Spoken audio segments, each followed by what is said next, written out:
Welcome in another video of ITBM second student. Last lecture में हमने characteristics of DSS and classification that is types of decision support system का detail study किया था। तो आज के इस वीडियो लेक्चर में हम components of decision support system and application of decision support system का डिटेल स्टडी करेंगे। तो शुरू करते हैं आज का ये video. So the next topic of syllabus is the components of decision support system. So decision support system consists of three main components, namely a database, first one, second one is the software system, and third is the user interface that is UI. ठीक है, तो decision support system में main तीन components है, database, ठीक है, software system and UI. So we'll study one by one in detail. So first start with the database DSS. So it contains the data from various sources including internal data from the organization and the data generated by the different application and the external data mined from the internet. ठीक है, तो database में data contain होगा अलग अलग sources से। जो data हो सकता है इंटरनल डेटा हो ऑर्गेनाइजेशन या कंपनी का या इंस्टीट्यूट का, ठीक है। सेकंड, जो अलग अलग एप्लीकेशंस यूज़ होंगे, ठीक है, ऑर्गेनाइजेशन में, तो उससे जो डेटा गैदर होगा वो डेटा हो सकता है।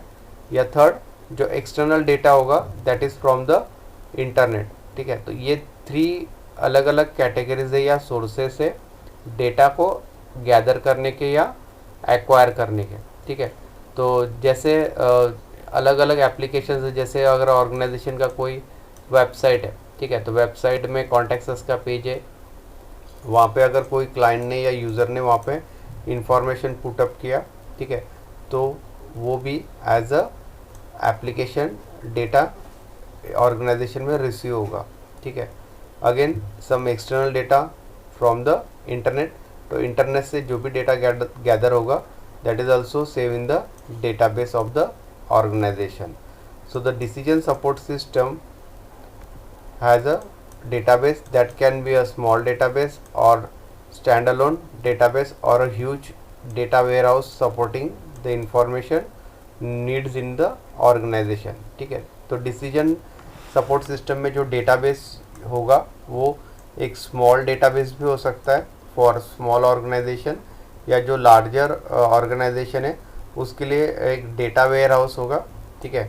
And the information is stored in that data house और data warehouse also, and that can be need in to the organisation. Second component है डिसीजन सपोर्ट सिस्टम का DSS software system. So it consist of various mathematical and analytical models that are use to analyse the complex data, ठीक है।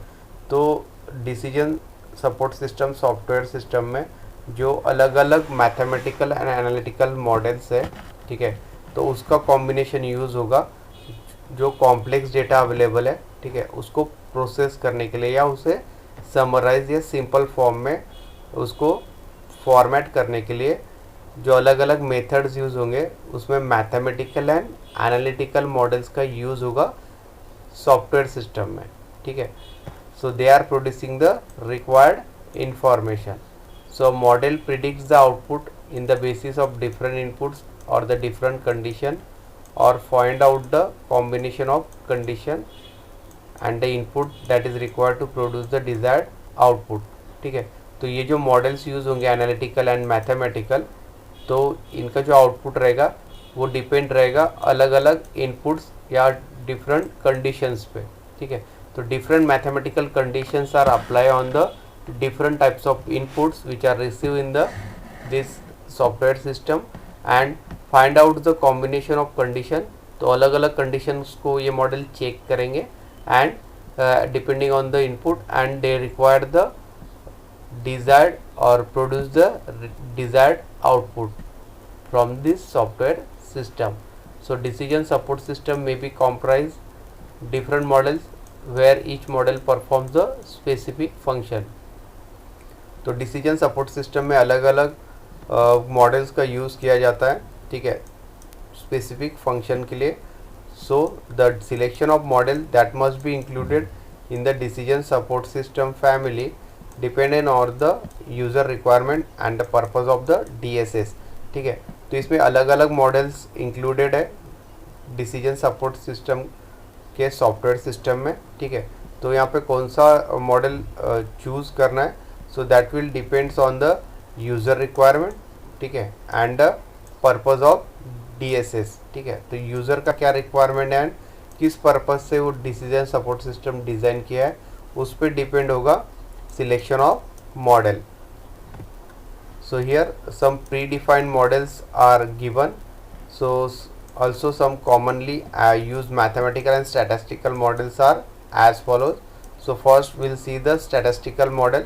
So they contain a wide range of statistical function such as the mean, median, mode, deviation, etc.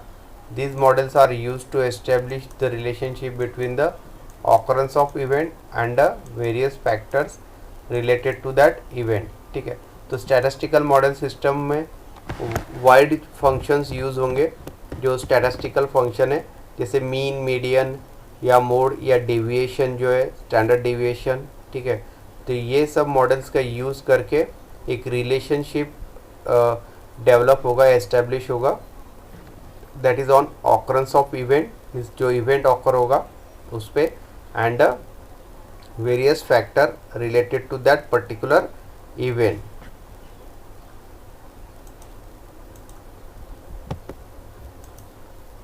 So here example is given for this statistical model. So for example, relate sale of the product to the different area, so income, season or the other factors. So in addition to the statistical function, they contain the software that can analyze the series of data to the project future outcome.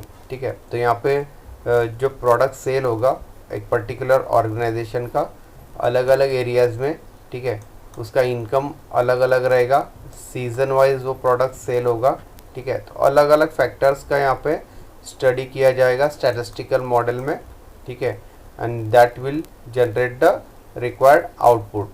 Second जो है model वो sensitivity analysis model है.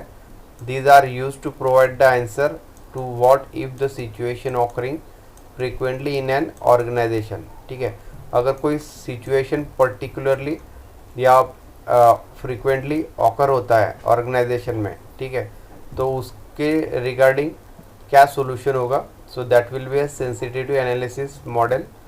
So the during the analysis the value of one of the variable is changed repeatedly and the resulting changes on other variables are observed.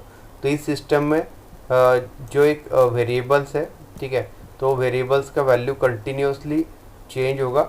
ठीक है, या वो variable continuously change होगा and उसका जो result है. ठीक है, वेरिएबल चेंज करने के बाद जो रिजल्ट ऑकर होगा that result must be observe. Okay, so the sale of product for example is affected by the different factors such as price, expenses on advertisement, number of sales, staff, production, etc. ठीक है, तो यहाँ पे example दिया है कि अगर कोई पर्टिकुलर प्रोडक्ट है उसका सेल अफेक्ट हो रहा है तो उसके लिए अलग अलग फैक्टर्स रिस्पॉन्सिबल है, जैसे प्राइस. ठीक है, एक्सपेंसेस जो एडवर्टाइजमेंट में यहाँ पे एक्सपेंस होगा कंपनी का, नंबर ऑफ सेल स्टाफ. ठीक है, प्रोडक्शन उसका. ठीक है, तो using sensitivity model the price of the product can be change, means increase और डिक्रीज. ठीक है, तो एनालिसिस मॉडल का यूज़ करके हम यहाँ पे उसका जो प्राइस है वो इंक्रीज या डिक्रीज कर सकते हैं.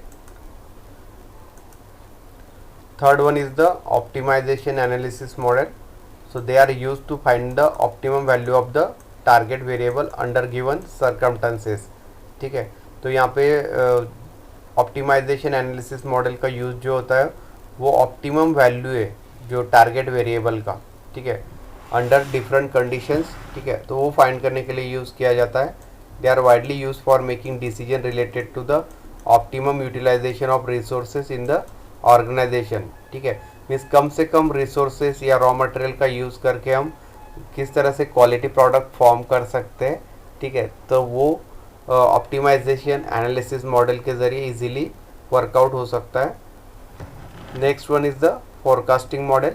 सो they are use various forecasting tools and techniques including the regression model, time series analysis and market research method to make the statement about the future or predict the something in advance. ठीक है, तो forecasting models future का जो prediction है, ठीक है, या in advance जो prediction करना है, ठीक है, तो उसके लिए यूज़ होगा. तो उसके लिए regression models, time series analysis, then market research analysis, इन सब मेथड्स का इसमें फोरकास्टिंग के लिए यूज़ किया जाता है.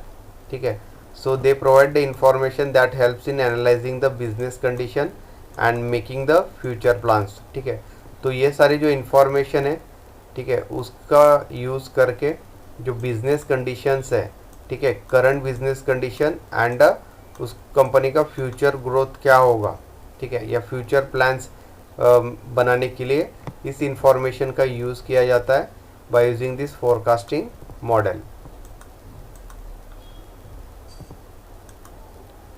Next type is the backward analysis sensitive model. It is also known as a goal-seeking analysis.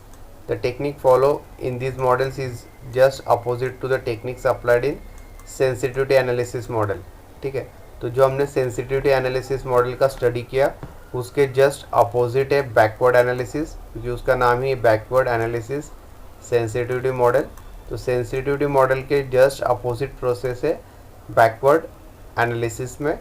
So in place of changing the value of variable repeatedly to see how it affects the other variable, तो sensitivity analysis model में हम जो value है variable का वो continuously change कर रहे थे एंड उसका जो अफेक्ट है अदर वेरिएबल्स पे वो हम वहाँ पे ऑब्जर्व कर रहे थे. In goal seeking analysis sets a target value for a variable and then repeatedly change the other variables. ठीक है, तो यहाँ पे जो गोल रहेगा, ठीक है, गोल एनालिसिस में, तो उसमें जो टारगेट वैल्यू रहेगा वेरिएबल का वो फिक्स रहेगा, टारगेट वैल्यू जो फाइनल वैल्यू है, एंड अदर जो वेरिएबल्स है उसके रिगार्डिंग, ठीक है, तो उसका वैल्यू कंटिन्यूसली हम चेंज करेंगे and we can observe the change. So to increase the production level by 40% using the backward sensitivity analysis, for example first the target value of the production level can be set. ठीक है, तो जैसे अभी 40% से अगर production increase करना है तो टारगेट जो रहेगा वो 40% है प्रोडक्ट का. ठीक है, जो डेली बेसिस पे चाहिए. ठीक है, तो उसके रिगार्डिंग जो एफर्ट्स रहेंगे 40% टारगेट अचीव करने के लिए प्रोडक्ट का जो रॉ मटेरियल या जो भी प्रोसेस यूज़ होगा, ठीक है, या मैन पावर यूज़ होगा. ठीक है, so that can be a change. So this is the backward analysis sensitivity model.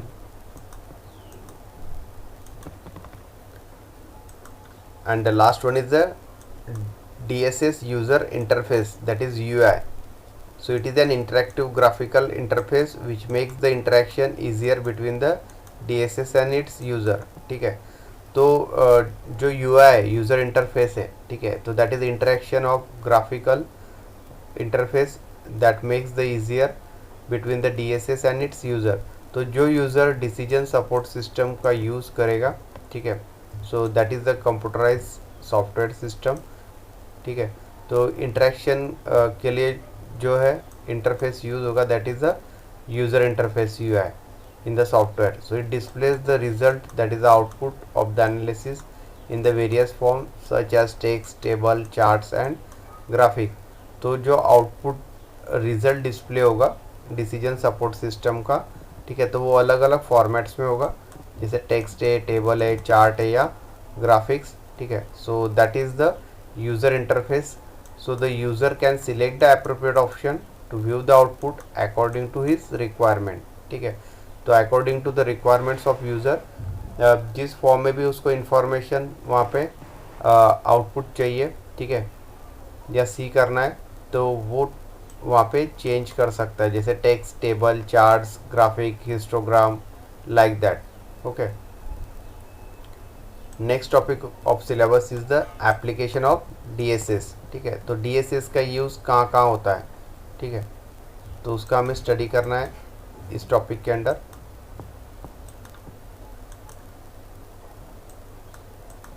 So being use by knowledge workers, so it is possible to consider the using decision support system in any knowledge domain. In fact, they are so widespread that people do not consider that they are using DSS. So the spreadsheet is a simple DSS that is very commonly used in many different situation. ठीक है, तो decision support system जो जिसमें knowledge domain use होगा, ठीक है, तो उसमें spreadsheet is also a knowledge based decision support system and it is very commonly used in many different situation. Okay, so when you use the search engine, you have to use a DSS to organize the huge amount of information in the form of text file, images, videos in order to make the decision. ठीक है, तो जो search engine का हम use करते हैं internet access के लिए, ठीक है, तो उसमें भी डिसीजन सपोर्ट सिस्टम का यूज़ होता है। जो ह्यूज अमाउंट ऑफ इंफॉर्मेशन है, जैसे कीवर्ड्स हम सर्च करते हैं, तो अलग अलग टॉपिक्स के लिए अलग अलग कीवर्ड सर्च है। ठीक है, तो ये सारा इन्फॉर्मेशन एक टेक्स्ट फाइल में, इमेजेस में या वीडियोस में एक प्रॉपर फॉर्मेट में गैदर करके उसे डेटाबेस में सेव करना ज़रूरी है। Okay, a decision support system use in medicine is called as a clinical DSS. So it is said that if it is used properly, clinical decision support system have the potential to the change the way of medicine has been taught and practice. ठीक है, तो DSS का use जो medical sector में भी होता है, जिसको कहते हैं क्लिनिकल DSS, तो क्लिनिकल डिसीजन सपोर्ट सिस्टम का अगर हम यूज़ करेंगे प्रॉपर वे से, so it has the potential to change the way of medicine. So that is the DSS used in the this medical field. Next application is DSS have been used to forecast the demand for the water in particular areas. So using information about the local geography or historical information about the water consumption in the area as well, prediction model planners can predict and plan for the future consumption needs in the area.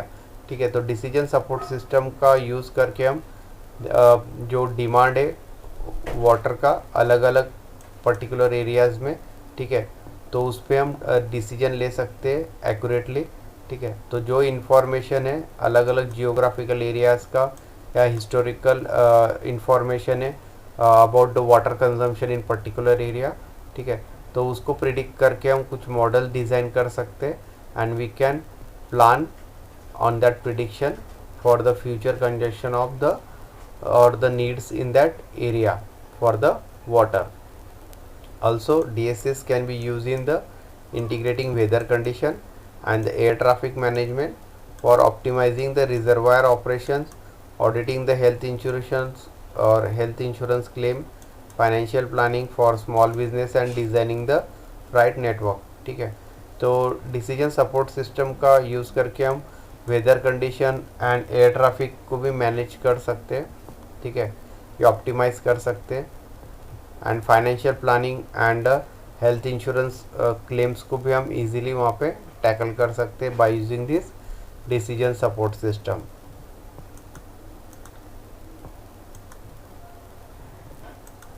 Also, this decision support system can be designed to manage the inventory.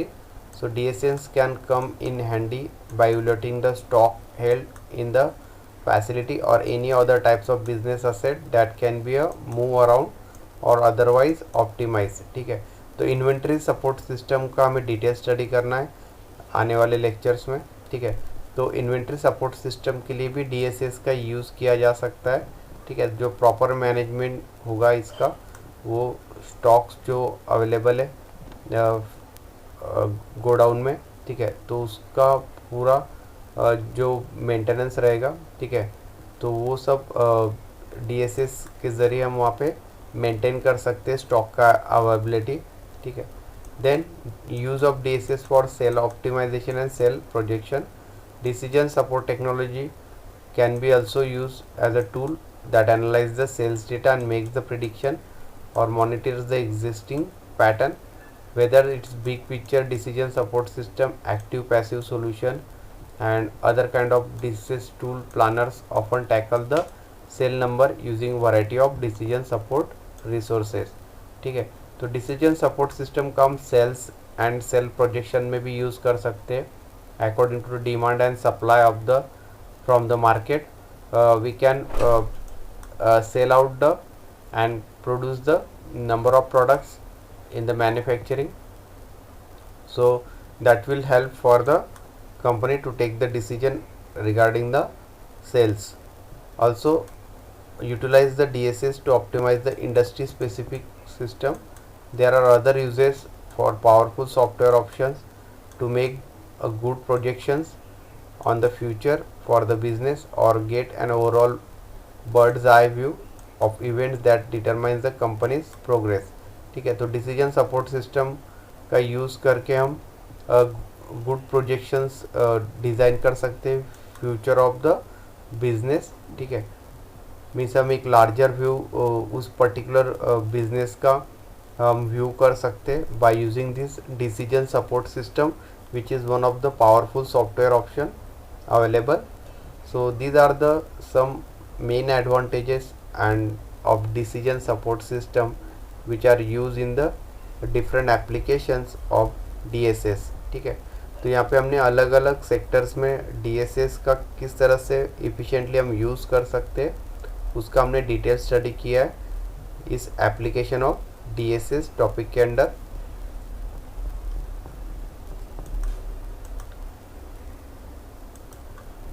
So that will end this part C of unit 1, and the overall first unit is end. In that we are taking the 3 subparts, that is A, B and C. So that will end the first unit of this ITBM. So thank you.